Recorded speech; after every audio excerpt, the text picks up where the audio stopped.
Hi, good morning, everybody. Thank you for sticking around to the next to last session. Much appreciated. Let's see, get over here.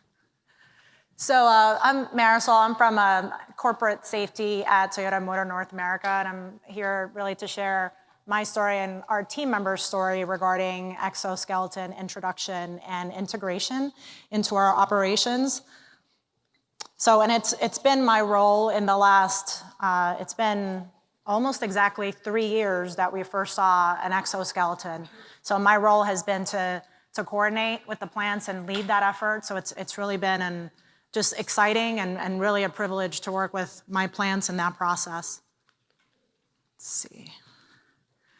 All right, so first I'm going to tell you a story of where we are, and then I'm going to kind of loop it back to where we began, and then what we've done so far, what we've seen, what's made this, I believe it has been successful, so what has made it successful, and then our challenges, our strengths, and then where we're going in the future. So, as Heidi said, we have more than 400 devices. I try to keep really accurate count. It's difficult. So I would say we have about 500 passive shoulder exoskeletons in use at our sites. So they are implemented as personal protective equipment or PPE, and they're across 6 of our vehicle manufacturing facilities. So these are the final assembly where the vehicle actually comes together. We actually have 15 manufacturing facilities across North America, but really these are shoulder exoskeletons. When we started this process, the shoulder ones were the better ones, the more robust technology, and that's where we've started. We are going other places, but again, really working with the shoulder ones. And in the vehicle assembly plants is really where we have most of the overhead work. So that's why we're there now, but we're looking beyond that as well. So we've been in the news a little bit recently. So we were in the Wall Street Journal in January, and then in some other magazines about safety here and there, including EHS Today and Professional Safety. So the Wall Street Journal quoted, "Toyota appears to be the first large manufacturer to require the use of exoskeletons." And yes, they are required PPE in certain processes, and I think that we are the first, large or small, to actually do that. And I'm going to explain to you why we're doing that. It's in a small subset of processes, so it's not like you walk into a Toyota plant and wow, exoskeletons everywhere, but where they're useful, they're very useful. So how we got to where we are. So exoskeletons is really a small part of our overall safety vision into the future. So I've got a lot of information here, but basically, really in 2018, we started looking at technology more on the reactive side of things. So we had some incidents happen, and we really started moving forward with that. So we did a lot of technology, putting them into our very heavy cranes, also into our powered industrial vehicles. We have a lot of those running through all our plants. And that was more reactive.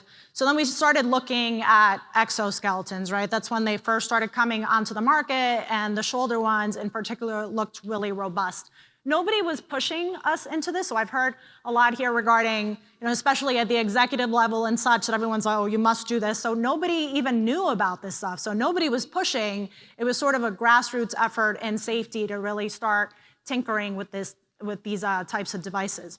So then we've been carrying it forward, building up our program with exoskeletons and really moving forward into beyond shoulder, looking at hand and back and exosuits instead of skeletons. Those would be the softer kind as compared to the ones with the rigid frame, which are the skeletons. And then looking at other avenues as well for enhancing safety. So computer vision, wearable sensors, VR, AR. So again, like pretty much everybody here is doing. So this is kind of the larger framework. In terms of the integration timeline, so hopefully that's not too small for you, hard to fit in all the information, but again, it was about 3 years ago in August of 2016 when we first saw an exoskeleton at a transplant automotive safety forum meeting. It's this annual meeting that all the transplant automotives get together and we share all sorts of information about safety. So our motto is no secrets in safety, so it shouldn't be a competitive advantage for any of us, what we do to enhance safety in our organizations. So we saw an exoskeleton there, so BMW hosted that, so definitely shout out to Chris Dockery for really bringing that to the meeting. And we saw that there, and we thought it was something really special. So right away, some of my plant representatives were there, and we started tinkering with that. So I'm not gonna go through too much detail there, but really 2017 was a year of a lot of trialing, tinkering, giving to the team members, hey, what do you think? This is totally optional, up to you, try it, let us know what you think. Having the vendors on site educating us how to fit the team members, working with them to enhance the program.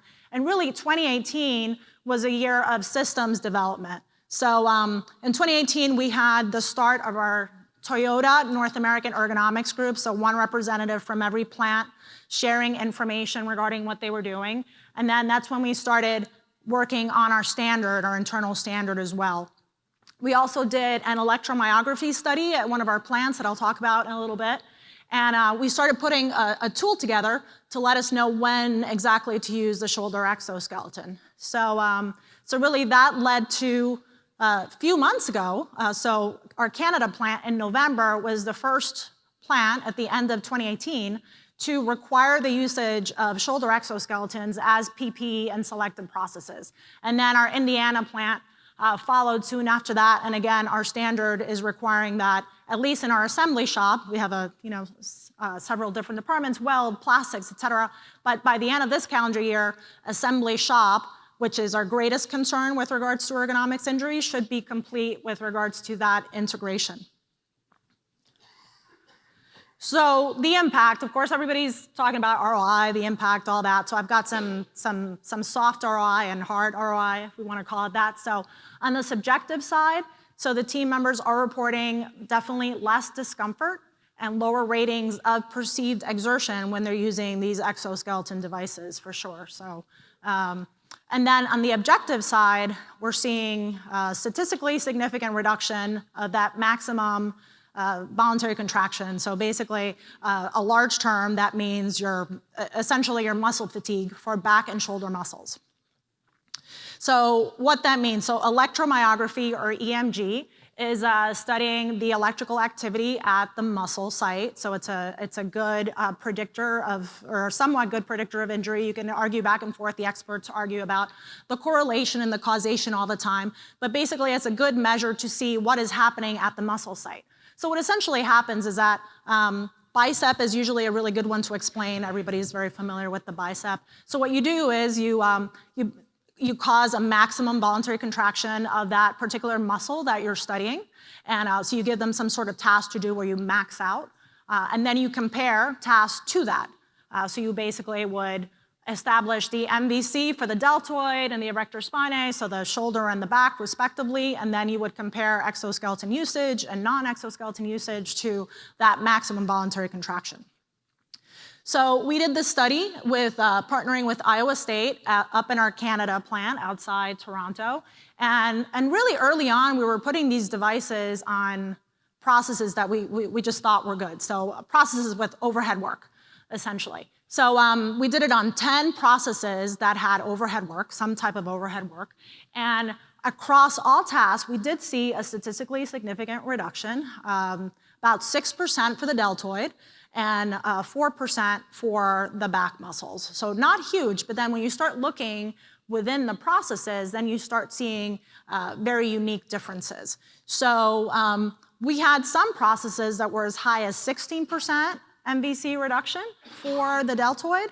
And then we saw some interesting stuff as well. So we actually had one case, the job that you see on the right-hand side of the slide, PSA, where it wasn't statistically significant, but you actually saw an increase in the deltoid while wearing the device. So, and of course you saw a reduction for the back, but really that gave us the key point and really the will to investigate further in terms of knowing that hey, these devices are not gonna be good for every process. We really need to figure out exactly where these devices are going to bring the greatest impact to our team members. So what we did is we did another study. We went back with Iowa State, and this was a laboratory-based study as compared to the one we did at the plant. And we took our internal proprietary ergonomics assessment tool. That's the one you see on the lower left-hand side of your screen. It's called TIBA, Toyota Ergonomic Burden Assessment. Every process across Toyota requires this. It has information that, physical risk factors for ergonomics, so your postures, your forces, your weights, et cetera. They all go in there. So we basically looked at the different postures that were involved in the TIBA, what the team members were engaging in, and mapped it out to the curve that you see in front of you. So the curve that you see in front of you is not our own. It's an external curve. It's by ACGIH, so it's American Congress of Governmental Industrial Hygienists, and they basically put a lot of threshold limit value curves together in terms of where is the increased risk. This particular one is for upper limb localized fatigue. So we were able to map out, so the images that you see there, again, there are our own images with regards to postures. We were able to map out and understand, using some calculations, where we would get the greatest benefit in terms of putting the shoulder exoskeleton devices. And again, this is just, we're trying to make it web-based and a lot easier to handle, but this is the Excel format. So this is a list of processes from our Canada plant. This is a filtered list for the processes that are flagged as possibly needing an exoskeleton. So you can see, wherever see the postures, wherever it's red, it's basically saying, hey, it's exceeded that threshold on the curve, so hey, take a look at an exoskeleton. It might possibly benefit the process. And what I mean by might, so again, that tool is really just a flag, an initial flag for, hey, study this process further. Because we also do a couple of other assessments to really determine if there's gonna be a benefit. So you all know, hopefully, that personal protective equipment is at the very lowest portion of the hierarchy of controls. That means you're not actually reducing the risk, the physical risk, you're merely isolating the risk from the person. That's really all it means. So we will always want to ask, is there something else that we can do to improve the situation? A lot of the times the answer is no, but we still want to ask that question. And we have had some processes where we have done something different as compared to just throw in an exoskeleton. So we want to ask that. If the answer is no, there's nothing else we can do, then we ask the question, is the exoskeleton going to cause a different type of risk that obviously you don't want? So for example, some sort of entanglement or something like that within the process. You're gonna get caught in some other equipment. Is something else gonna happen? If the answer is no, then you move down all those three questions, then that process is designated as a required shoulder exoskeleton process. So again, like I said earlier, this is not something that when you go into one of our plants, you say, wow, everybody's wearing a device. It's very localized. So this is a table that shows from the initial implementation at Canada and Indiana, the number of processes that it actually involved. So a total of 27 processes. Of course, this has grown since then. But because we're using them as personal devices, so it involves a lot of team members. We have team members rotate through processes, so every process has about 10 team members trained on the process, so it's quite a bit. So we're giving each team member their own device. Really early on, a lot of people have noted this, but really early on when we started studying these devices, we knew they couldn't really be shared. So there's the hygiene and the fitting.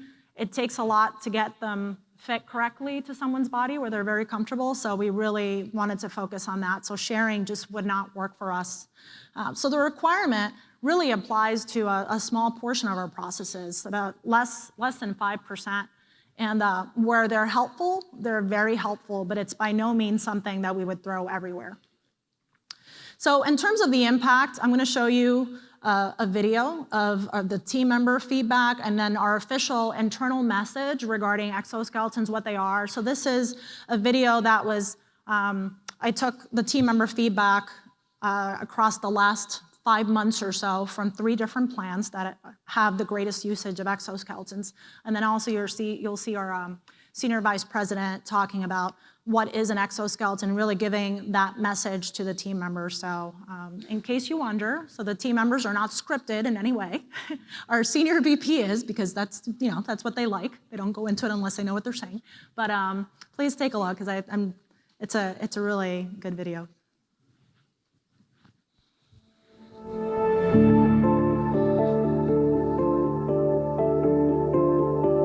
At Toyota, depending on where you work in production, you may be required to wear steel-toed shoes, safety glasses, and an exoskeleton, all in an attempt to keep you safe. So what is an exoskeleton, you may ask? An upper-body exoskeleton is a body-worn, backpack-like device that uses a system of springs, cables, and pulleys to transfer weight from the arms to the outside of the hips. In a nutshell, it makes your arms feel like they're floating in water, like you're not holding their weight. And it eases the strain of overhead work. Toyota believes that mobility goes beyond cars. It's about overcoming challenges. The Start Your Impossible initiative highlights the company's goal to provide mobility for all. Just as we are developing mobility solutions to help everyone enjoy their lives, we are developing solutions for our team members to work in better comfort and enjoy greater mobility at the end of their day. Since late 2016, we have been trialing exoskeletons across multiple Toyota sites. We are seeing significant design improvements in the workability of these exoskeleton devices. We found that team members generally report less discomfort and effort while wearing the devices. Basically, what I've been doing is when I first started, my shoulders hurt really bad and my hands hurt. And honestly, I thought, I can't make it. Like, I'm not cut out for this job. Through a lot of fine-tuning and a lot of finagling, we got it to where my shoulders don't hurt at all. My hands surprisingly don't hurt. My back doesn't hurt. I honestly think I could work all day. Been wearing the exoskeleton now for a little over a year. One of the biggest benefits I see for myself is I don't have the lower back discomfort or the shoulder pains when I wear the exoskeleton and underbody. I do recommend that all team members who have this available at least give it a shot and see how you like it, because I have benefited from it. As far as team members wearing the exo suit, it seems to help them out quite a bit. They don't complain at the end of the day they're sore or tired. From what I've seen of them, it helps me too, because then I don't have to cover them online all the time, and they're happy. In 2017, along with Iowa State University, Toyota conducted an electromyography or EMG study at TMMC, which measured the amount of muscle activity with and without the devices. We found that with an exoskeleton, the shoulder and back muscles were significantly less fatigued. When your muscles are less fatigued at the end of the day, you are reducing your chance of injury, and you are improving how you feel. You have more energy at the end of your shift to do the fun stuff you want. I know when I leave work, I've got a little league team that I help coach, and I have to throw somewhere between 300 and 600 pitches a week. And without this, I know that my shoulders wouldn't have felt nearly as good by the end of that. It's been really wonderful. I go home and I don't hurt. I can go home and cook dinner for my family and not have to worry about, wearing ice packs and sitting down, and so it's been wonderful. To assist with implementation, Safety was able to develop a simple tool to identify the process that would benefit the most from this type of device. In November 2018, Toyota became the first major company to require upper body exoskeletons as personal protective equipment, or PPE, on certain processes that meet specific criteria. I think the hard part about these risks were we really didn't know how to fix them. Some of them were really, really tough to kind of countermeasure. Flipping the car over, things like that, just not practical. This is where the exoskeleton was really, really good for us, because it was easy to implement and we knew it was going to work very well. When a team member is fatigued, other things become at risk, such as their general safety awareness and behaviors. When you're fatigued, you can't focus on things the way you would like to. That also affects the quality of our vehicles. When you're fatigued and you're installing parts on a vehicle, the quality of that installation becomes at risk. So there's so many benefits when we eliminate that fatigue and decrease that burden. The technology is very new, so it may be difficult for some people to accept as PPE. However, safety glasses and reflective clothing were likely met with similar attitudes early on, but now they are pretty common. far as wearing this for PPE, I think it's just like wearing your safety glasses, your hard helmet. It's a beneficial tool for you to help relieve stress off your body. We're seeing some very, very positive results. I am so impressed. But I gotta tell you, it's not stopping with where we are today. There's more of this technology advancing every single day. As we implement and start to gather more information from team members, the devices are gonna change as well. You know, I think an analogy of an airbag in our vehicles. If we look back decades ago, where we started with airbags, there was a single airbag to protect the occupants. And what do we have today? We have literally 10 or 12 in some cases airbags to assist, because we've learned about how safety can be improved even further. Gonna be honest, I was really nervous there for a bit. I wasn't sure how it was gonna restrict my motion or if it was at all. And it's a night and day difference. I don't have any pain in my shoulders at all anymore. If it does end up coming to your process, just give it a try, don't be nervous. I had it down within about 2 vehicles, and then after that, it was completely a different world. I would absolutely recommend you at least giving it a try and see if you like it. It's not going to hurt anything. It's only going to help you in the long run. You know, they have an old saying, you could take a horse to water, but you can't make them drink. I'm one of the guys they took to the water, and man, I couldn't stop drinking. I mean, once I got this exoskeleton, I told them, hey guys, please don't ever take it from me, because this is it. And as we begin this implementation phase across really all of our plants, I'm really looking forward to these great results. And the great results to me look like something very simple. It's allowing team members to be less fatigued at the end of their day, to be going home and enjoying the things that they would like to do in a different way. So thank you to the safety team, thank you to the plants been involved with this. I look forward to these great results in the years ahead.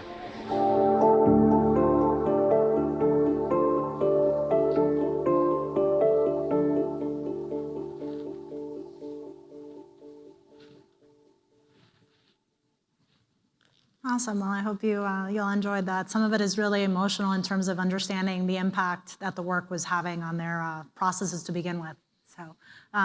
So this slide, I call this the icing on the cake slide, right? Because there's been a lot of discussion regarding ROI, and I can't give you specific numbers, but our Indiana plant, that definitely kudos to them. They've probably done the best job in terms of managing this program from the beginning, from 3 years ago. They're seeing less injuries and definitely lower workers' comp costs. So this bar chart, I know I don't have specific numbers in it, because legal doesn't want to show all that, but you know how they operate. But basically, these are the shoulder-related workers' compensation costs in the processes that were deemed as required PPE processes. And you can see that in 2018, when they started implementing the shoulder exoskeletons, there have been 0 shoulder-related workers' comp costs. So we're definitely starting to see the benefits.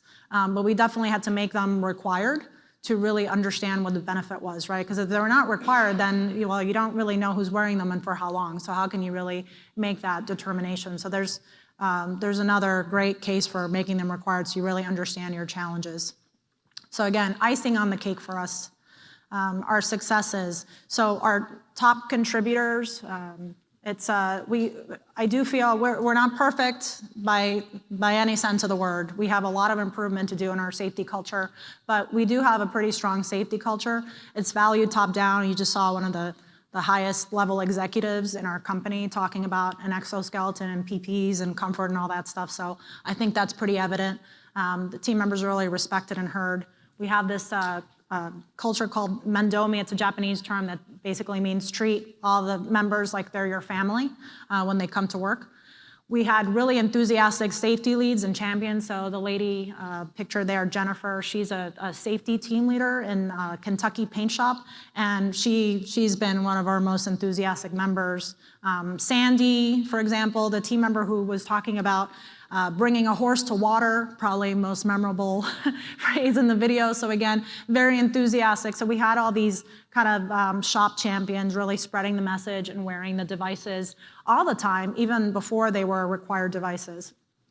We also have a pretty good PPE mindset and policy. So again, anytime that you can work off existing systems in your organizations, that's best because you don't have to create something new. So if you can, and that's one of the reasons that we chose to align with PPE so that we could use a lot of the existing policies in place.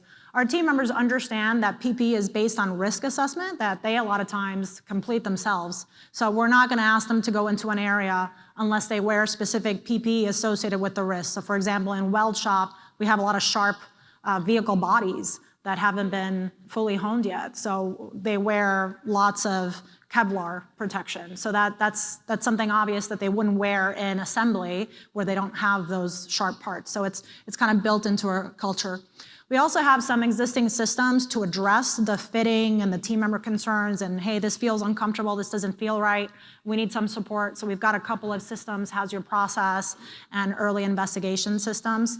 And then really the key thing I think was, everything was optional at first. If you go to anybody and say, hey, this is now required for your process, have fun, it's not gonna work, right? So you definitely have to have that slow build-up and presentation to the team members.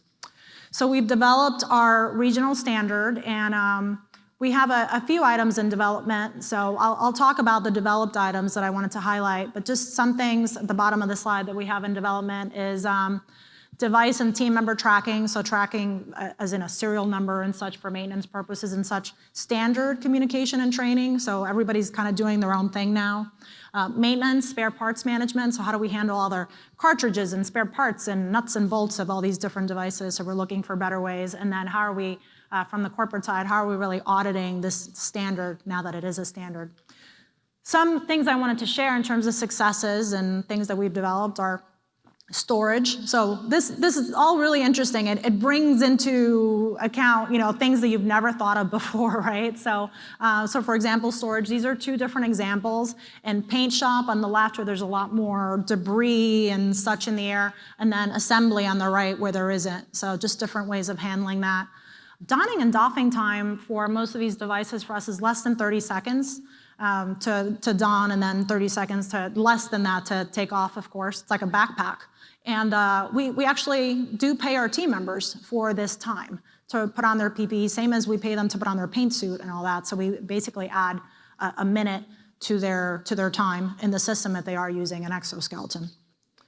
Sanitizing, so we're using antibacterial wipes, but what do you do when you're transferring a device from one person to another? Not that they're sharing, but let's say the person is no longer in that process and now you want to continue using the device, you want to give it to somebody else, right? How do you sanitize that? So we're trialing a sanitation system that's used in with pro sports leagues and such, which is called Sanisport. That uses ozone to disinfect the devices. Medical clearance, how do we know if you're okay to wear something? So our medical teams have developed a questionnaire that basically, if anybody's familiar with respirators, it kind of functions the same way. It's a whole bunch of questions around these different topics, neck, shoulder, back, pulmonary, neurological, skin, et cetera. And if they check no to everything, then they're good. If they check yes to everything, they're examined a little bit further to make sure they can wear the device. Electrical implantable devices, very interesting because some exoskeletons have magnets. So you don't want to wear a pacemaker with an exoskeleton with a magnet. So just kind of interesting things come about that you never thought of before.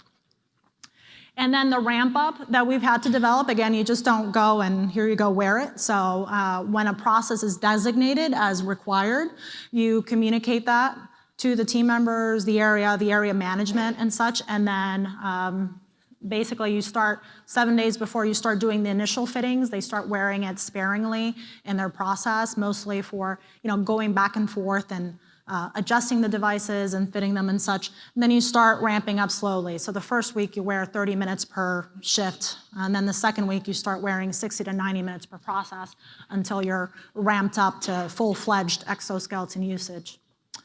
Our main challenges, thermal concerns, feels hot, even in Canada in the winter. Very true, especially when you're got a lot of other stuff going on, right? Paint suits and sleeves and gloves and all that. So that's certainly been a concern and something we try to address. But again, we're keeping safety in mind, not just thermal, because we give them a lot of other stuff that makes them hot. Perception, so of course, you want me to wear what? So we all think this stuff is cool, but not everybody does.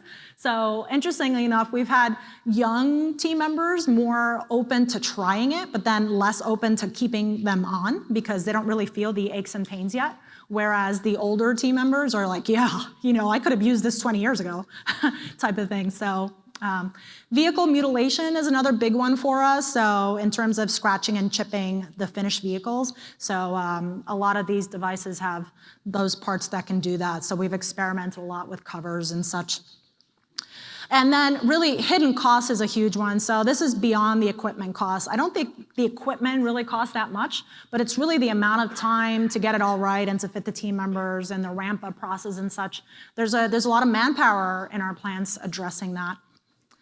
And then change management is a huge problem at Toyota. So we have a very dynamic work environment. Your process today is probably going to change. It's going to be different in 2 weeks or so. So the PPE requirement, remember, it's required on the basis of what type of work you're doing, how much overhead work you're doing. So if there's a major tack time change or a new model introduction or something, so maybe a process where the Exo was required, maybe no longer has it required, or a new process is designated as required. So there's a lot of change that takes place. As a note, in case you're wondering, we have had some processes that all of a sudden, because of a new model introduction, for example, it's no longer an exoskeleton required process. At that point, what we've been doing is we've asked the team members, assuming there still is overhead work, of course, we asked them, do you want to keep it or do you want to give it back? And basically we have about 50% of the team members who want to keep it. And then just keeping up with the evolving technology, it's like all sorts of new versions with all new whistles and are coming out, right? So that's hard to manage. Pretty much out of time, but just really quickly, just next steps in terms of exoskeletons themselves. We're continuing with our roadmap. We've been trialing the BioServo Iron Hand. Hopefully, in the future, if I'm invited back, hopefully I can share some information with the powered hand exoskeleton. So we're using it in a couple of our plants, and we're seeing similar results, so good in some applications and not in others where we've tested. We're partnering with a company called SuitUp to study a back exosuit development because that's one of our challenges. So good off-the-shelf shoulder, but not as many choices in the area of back. And then sort of a different concept, so Sarcos Guardian Exo. So we're looking at this is a little different. So this is not so much fatigue reduction, but now this is strength augmentation. So you can lift up to 200 pounds with minimal effort. So going above and beyond what humans can normally do. And that is the end of my presentation, but I really just wanted to hope that there's some. I just want to end by saying I think we've had a lot to go. We have a lot to do at Toyota, but I think we've had pretty good success in this initial integration that hopefully you can apply to your operations or even other types of wearables. So I think we're all sort of pioneers in this area. And again, kudos to all of you for being here and talking about this because we're really going to guide the industry of wearables far into the future. So thank you.